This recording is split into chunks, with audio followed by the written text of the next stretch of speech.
¿Vamos?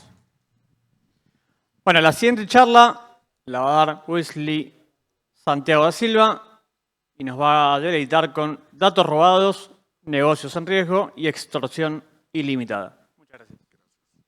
Gracias, buen día a todos. Bueno, espero que ustedes logren entender mi portuñol. Sí, soy brasileño. Bueno, yo, así como fui presentado, me llamo Wesley, já trabalho com Incident Response, Computer Forense, inteligência cibernética há mais de 10 anos. Sí. Hoje, atualmente, sou o líder de Incident Response para X-Force em Brasil. Teníamos acá também Diego com nós outros, pero tuve um incidente e tive que viajar também para trabalhar em um incidente em Colômbia. Então, acá vou estar solo com vocês hoje. ¿Sí? Bueno, para empezar, nós temos algumas agendas para hoje. ¿Sí? A primeira, vamos atender um pouquinho do panorama de ameaças que nós hemos observado acá em Latinoamérica. ¿Sí? Depois, alguns exemplos de casos notórios que nós hemos observado este ano e também no ano passado. ¿Sí? E um estudo de caso, uma história de guerra, ¿sí? Sempre é importante, é nosso dia a dia, ter essas histórias de guerras todos os dias aí em nossas atividades. ¿Sí? E nosso critério para uma calificação de crises cibernéticas e também um pouquinho aí de las lições aprendidas que nós sacamos de los incidentes que hemos respondido. Bueno, para o cenário de ameaças acá em Latinoamérica, nós pudimos observar por meio de nosso informe de Threat Intelligence Report de IBM. Esse é um informe que é feito todos os anos, onde sacamos as experiências, os dados de todos os incidentes que nós respondemos como X-Forces em el mundo inteiro, como X-Force em el mundo inteiro. ¿Sí? E sacamos ali alguns dados de todos esses incidentes e aí temos algumas coisas importantes, como, por exemplo, os vetores de ataques iniciais. E nesse informe nos habla que 50% de los ataques que hemos respondido acá em Latinoamérica foram por causa de explotações de aplicações públicas, ou seja, aplicações que estão de cara à internet.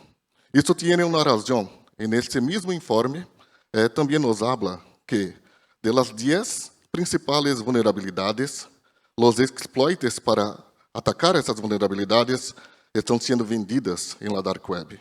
Então, aí já temos 50% desses casos. 25% são casos que involucram phishing e também spear phishing. Isso também aí vamos ver que temos depois mais 25% de contas de domínio válidas. Bueno, se você mira, phishing e spear phishing sempre logran obter credenciales. Ou seja, estamos falando de 50% que são de hecho explorações e as outras 50% de hecho involucram ali identidades. ¿Sí? Isso também, por supuesto, deve ser muito ligado ao crescimento que nós hemos observado de los infostealers. Bueno, para os impactos, assim como os chicos falaram agora do Mitre, ¿sí? de los TTPs del Mitre, nós sempre que somos involucrados, vocês vão ver nessa charla, sempre é quando já tem algum impacto. Muitas vezes não somos involucrados quando tem solo um alertamento, ¿sí? Mas sim já o impacto. E destes casos aqui em Latinoamérica, 40% de todos os casos tiveram algum tipo de extorsão. ¿Sí? E os 20%, sim, houve um dano à reputação da marca da companhia.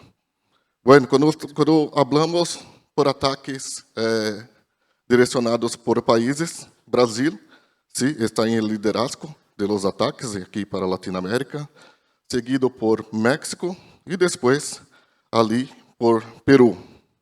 Pero quando hablamos de roubo de identidades, assim como nós vimos, 50%, continuamos em liderazgo. Ojalá que fuera por el fútbol, ¿no? No por incidentes. Pero ahí también estamos en liderazgo, seguido novamente por México y después ahí Argentina, sí, toma el lugar de Perú y se queda ahí en tercer lugar. Y bueno, los principales grupos de amenazas que nosotros hemos observado acá en Latinoamérica, nosotros ahí le llamamos de Hive, tiene ali sus vectores de ataque y el malware que él despliega, ¿sí? Uno que es muy, pero muy notable acá es el Granduero. Yo pienso que algunos de ustedes ya pueden ter oído hablar de este. Es un malware bancario, ¿sí? Entonces, todos esses malware que ustedes están viendo acá tienen en sus campañas de malware, de ataque, ¿sí? Mucho las instituciones financieras, no diretamente para atacar um banco, sim para seus clientes. Então, se le envia um invoice, se le envia uma factura, sim para tentar burlar as tecnologias e assim por estilo. E temos um muito específico acá, que é o malware chamado Picanha. Para mim, eu creio que esse é brasileiro, não? Ou é argentino? Eu penso que é brasileiro, sim? Então, temos aí este malware também acá. Bueno, alguns casos notórios que nós hemos visto acá este ano. Esta não é uma lista que seja exaustiva, sim? São alguns exemplos de casos que nós vimos neste ano que tuvo aí dano à reputação das companhias, seja por indisponibilidade, seja por exfiltração de dados de clientes e assim por estilo. Pero, quizás, ano que vem, nós podemos ter uma comparação com o que passou ao 2024. ¿Sí? Se você mira para 2024, aí temos muito, pero que muito incidentes que já foram. Já estamos cercando do fim de ano, ¿sí? Quizás já estamos muito parecidos, ou ojalá já passamos, já ultrapassamos estes números acá. Bueno, vamos entrar entonces, después de esta introducción, entrar en nuestro estudio de casos, ¿sí?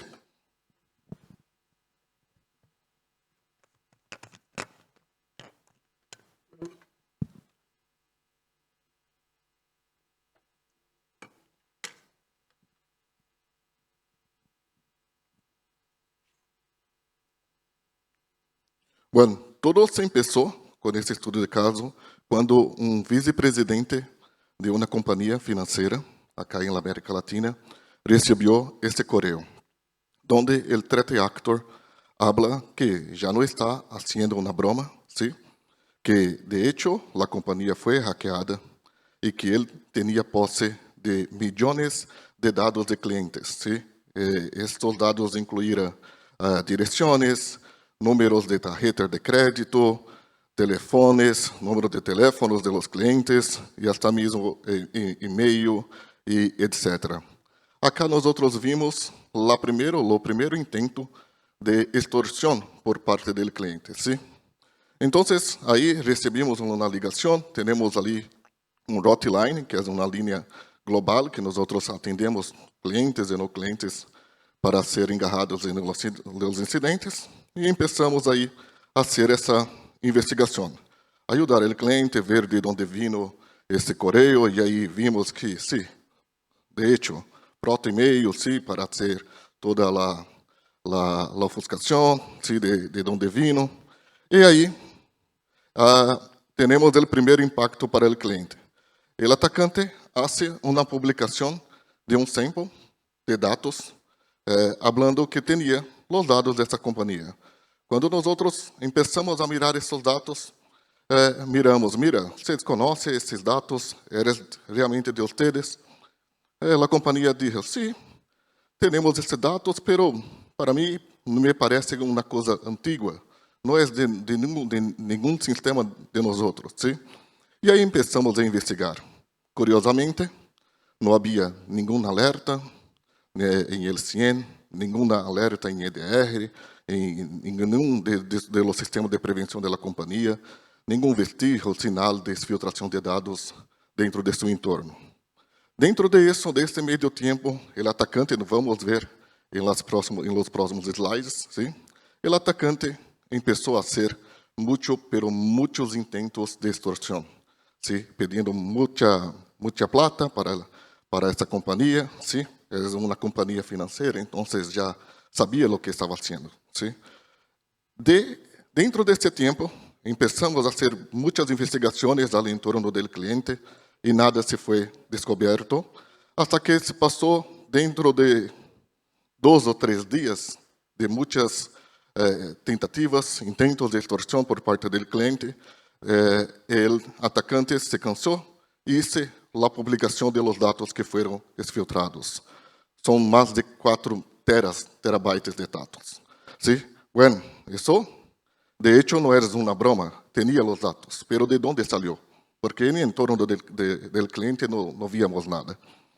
E ele mesmo enviou outro correio para a companhia, falando: mira, mais está por vir. Hoje vou poner em mais canais de Telegram, mais canais de Dark Web, todo o que eu exfiltrei. E assim ele o hizo. ¿Sí? Publicou os dados, aí então começamos a fazer nossas análises, bajar esses dados e mirar, o que estamos deixando passar, que não estamos logrando identificar de onde são esses dados. De hecho, sim, esses dados eram do cliente, pero não estavam em seu entorno, sim? Estava em uma plataforma SaaS, que é uma plataforma de monitoreio, que era administrada ali por um terceiro. Ou seja, dentro de seu entorno, não estamos fazendo o trabalho certo, não tinha nada, pero não tinha tampouco a visibilidade. Quando começamos a fazer as análises, ver a estrutura de los dados, aí sim, nós mira, agora sabemos de onde saiu, sim? Começamos a fazer as análises, sim? E, curiosamente, bueno, tivemos ali uma suerte. Eu digo que também temos suerte, sim? Não só pelea, também temos suerte. O atacante se descuidou um pouquinho e olvidou de seu script que ele utilizou para exfiltrar os dados, fugar os dados dentro de seu próprio dump. ¿Sí? Isso facilitou muito, pero muito nossa vida, porque ali sacamos mirar qual era a API que ele estava utilizando para sacar esses dados. Quando nós começamos a ver quem eram as pessoas que tinham acesso a essa API, ¿sí? Por supuesto, hicimos toda lo que era de contenção, erradicação do incidente, pero habría uma pergunta: como ele logrou ter essa credencial que tinha acesso a esta API? Então, nós descobrimos um usuário dessa companhia terceira que tinha sua credencial sendo vendida em Dark Web por solo $10. ¿Sí? Falou: mira, isso é uma coisa muito importante. Não é o primeiro caso que nós manejamos que se passou ele mesmo, ¿sí? Ter a venda da credencial. Pero, será que nenhuma alerta da companhia houve uma fuga, comprometimento daquele host? Pero não. Por quê? Por la característica das aplicações que estavam instaladas naquela computadora. Não era uma computadora corporativa, ¿sí? Da companhia, ¿sí? Falei: mira, quizás seja a computadora personal do colaborador. Vamos falar com ele. Pedimos autorização para o legal, ele também. Ok, não há problema. Sacamos a triagem da máquina pessoal deste chico, ¿sí? E por nossa surpresa, não, vimos que havia sido infectada por um infostealer Raccoon, ¿sí? Ou seja, todo o entorno, teníamos todas as proteções dentro do ambiente corporativo, pero não estava lá o problema. Estava porque a credencial daquele usuário havia sido utilizada em uma computadora personal que não tinha nenhum tipo de protección. ¿Sí? Bueno, ese fue el resultado, entonces, ¿no? de nuestra investigación, de la parte técnica, ¿sí? Tuvimos ahí un impacto pero muy grande en el cliente, porque dañó ali su reputación, ¿sí? También un impacto de filtração de dados pero muy grande também, mais de 4 terabytes de dados fugados, e também muitos intentos de extorsão por parte de threat actor, ¿sí? Solo por uma credencial ali que fuera comprometida. Bueno, aí entramos entonces al boom. Sempre que nós somos involucrados, eu acabei de dizer, somos involucrados em la última etapa sempre de los TTPs, quando tem um impacto, ¿sí? Então, vimos até agora o que foi antes del impacto, antes del incidente, quando fizemos as análises reversa e descobrimos que fuera infectado por um infostealer e tudo que se passou. Pero, agora, sim, fomos acionados e tuvimos aí um impacto em la reputação da companhia. Que passou? Al mesmo tempo que nós estávamos trabalhando em um incidente, houve um problema técnico que nada tinha a ver com o incidente, pero que parou a companhia, o principal sistema da companhia. ¿Sí? Um especialista borrou uma zona de DNS e tudo se estopou. E aí já começa o desespero. Pero, mira, oxalá, o atacante saiu del SAS, agora está dentro de nosso entorno. ¿Sí? E aí se passa todo de novo para fazer mais análises e você se começa a se quedar em um ciclo que não tem fim. ¿Sí? Então, mira, vamos investigar de maneira paralela, ¿sí? A ver que lhe passou. Pero, não só nós estávamos vendo isso. O atacante também viu e se aproveitou de isso e sacou vários prints das redes sociais e também puso em sua página de Dark Web, falando que foi ele que hizo el daño. Sí, pero no fuera. Entonces, aí temos também mais um impacto, ¿sí? En la reputação de la companhia. Bueno, mas aí tenho uma pergunta para vocês. ¿Esto para ustedes es una crisis o no es una crisis? ¿Pueden levantar sus manos? ¿Quién acha que es una crisis? La mayoría piensa que es una crisis, ¿sí? Bueno, nosotros tenemos un criterio para hacer una cualificación de crisis, ¿sí? Normalmente hablamos de severidad de incidentes que se maneja como severidade 1 ou prioridade 1, empezando, na verdade, por la mais baja, ¿sí? De P4, que é lo mais brando, al P1, que é o pior, ¿sí? Assim nós trabalhamos. Pero temos uma outra característica que nos evalua ter uma qualificação mais grande que P1, que é uma classificação de crises. Que é isso? Aqui nos habla um incidente que causa uma interrupção excessiva, o que resulta em uma perda financeira ou de reputação. Para todos nós sabemos que uma instituição financeira sem trabalhar é perda financeira. Aqui nós teníamos os dois, o impacto de interrupção de serviços e também de reputação. Pero como eu puedo saber calificar que isso é uma crise cibernética? ¿Sí? Nós teremos acá algumas coisas, pero isso tem que estar em el plano de crise da companhia.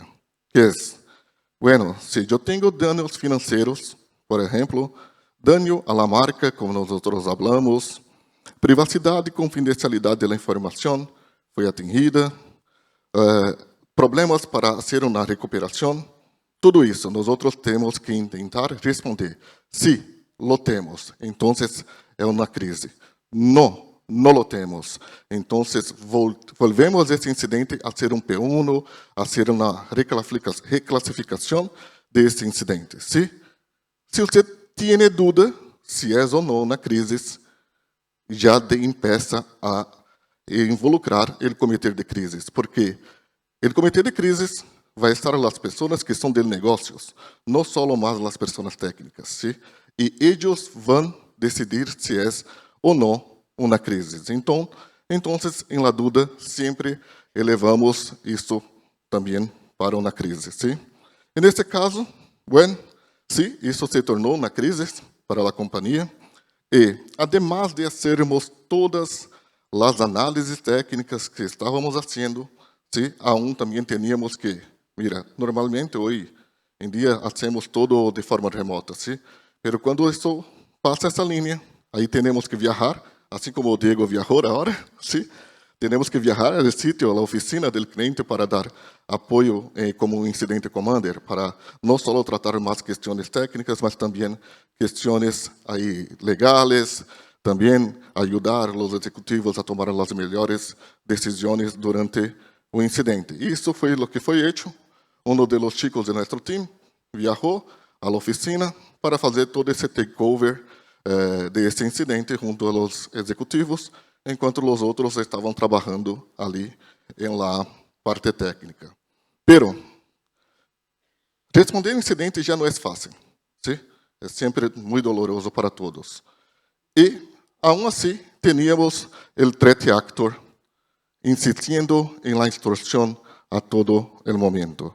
Se você pode ver, ele já habla que havia obtenido mais de 2.5 terabytes, ¿sí? Habla também que tinha muitas vulnerabilidades em el entorno e também que tinha um insider dentro da companhia. Todo para causar mais desespero, ¿sí? Porque nós já havíamos feito ali a remediação e sabíamos que não era isto, ¿sí? Pero aí tinha muito desespero. E começou também a falar, mira, se você não me dê $100,000 hoje, al mínimo, a partir de mañana, isso se incrementará como $2 milhões, ¿sí? Hasta que chegou al montón de $30 milhões, ¿sí? E assim foi dia tras dia para fazer isso. E nesse cenário, o que nós temos que fazer é ter nosso equipo, nosso plano de crises para tomar as melhores decisões. Por quê? Muitas companhias fazem o pago do resgate de los dados. Outras não. Outras já têm sua política que não fazem nenhum tipo de negociação com o threat actor, ¿sí? Então, isso tem que estar muito definido em sua política, em seu plano de crise, ¿sí? Acá é, además do plano de resposta ante incidentes. O plano de resposta ante incidentes estamos tratando das questões técnicas, hasta a severidade 1, acá em termos de negócios. As pessoas que estão involucradas são outras, são de liderazgo, ¿sí? E também pessoas de comunicação, porque temos que fazer a comunicação tanto interna quanto externamente também, muitas vezes para a prensa, para os órgãos regulatórios, também o legal e assim por el estilo, e poner todo lo que é a política e pero muito importante, los playbooks. Muitas vezes estamos falando de los executivos, ¿sí? Eles nunca haviam passado por um incidente e não sabem o que fazer. Então, ter os playbooks funcionais. Mira, você é o CEO tem que fazer. Você é de legal, que legal tem que fazer? Muito desenhado, ¿sí? Para que eles puedan correr isto. E, bueno, aqui está a comparação, ¿sí? Nós, de la parte técnica, vamos desde o SOC hasta o search. Quando isso se torna uma crise, aí involucramos o time de crisis team, ¿sí? Essas são as pessoas. Em el comitê de crises, muito natural que não tenha toda a parte técnica em ele. Só se for necessário ter alguma consulta com alguém, ¿sí? É o CISO hacia arriba, em geral, ¿sí? E, bueno, para cerrar acá, hoje tivemos acá um exemplo também de United Health. Ella sí pagou por o resgate de Lourenço, pagou como 22 millones de dólares. E muitas companhias, outras companhias, he pago também esse resgate de los dados. Pero, mira, solo pagar e estou de novo, tudo ok, tudo bem? Não. Aí vemos, mais abaixo, que depois que Edia pagou 22 milhões de dólares para que se volviera todo el normal, ¿sí? Pagar todos los providers, hacer toda la recuperación de su entorno, eso le costó más de 3 billones de dólares. Entonces, ahí tenemos el impacto también financieramente para la compañía. Y bueno, para cerrar acá con unas lições aprendidas de esse incidente, ¿sí? Dentro del boom, es siempre bueno que nosotros estemos sempre a la izquierda ou mais a la izquierda del boom, haciendo todo que é de preparação, ¿sí? Aqui temos muitos balones de todo que temos que fazer, pero uma coisa que é muito importante é que, mira, eu miro muito a meu entorno, pero a mim me tocou de ter os últimos 3 ou 4 incidentes que nenhum incidente foi, de hecho, em el entorno do cliente, e sim em el parceiro. E por que não viram? Não miraram essa credencial?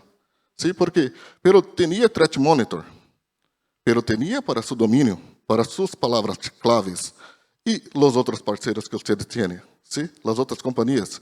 Por isso que tinha uma zona de sombra. Então, fortalecer o que é de risco de parceiros, sim, de terceiros, também ter nosso team de threat intelligence haciendo el monitoreo no solo de nuestra marca, sí, mas también de todo que están manejando nuestros datos, nuestros que tienen acceso a nuestros entornos, tener un plan de respuesta a incidentes efectivo. De hecho, muchas compañías tienen, pero nunca lo usan. Nunca lo usan. Se sirve para dejar lá em um PDF e ninguém lê, ¿sí? E também ter um plano de crises. Lo que mais sempre me pergunta, o que é mais difícil para responder um incidente? Para mim, não é a parte técnica, porque as companhias têm muitas boas pessoas trabalhando, mas a mais difícil é a comunicação. As pessoas não sabem fazer, não sabem o que fazer, ¿sí? Então, criar também um plano de cybercrises para que não é de tecnologia, não é de segurança, ¿sí? Para que eles estejam apoiados e sepam o que fazer. E não só criar esses planos, mas também fazer pruebas. Temos que fazer muitas simulações, ¿sí? Tanto para o equipo técnico, também para o equipo executivo, para que tome a melhor decisão em um espaço mais curto possível. ¿Sí? Bueno, era isso para hoje. Não sei se vocês têm alguma pergunta.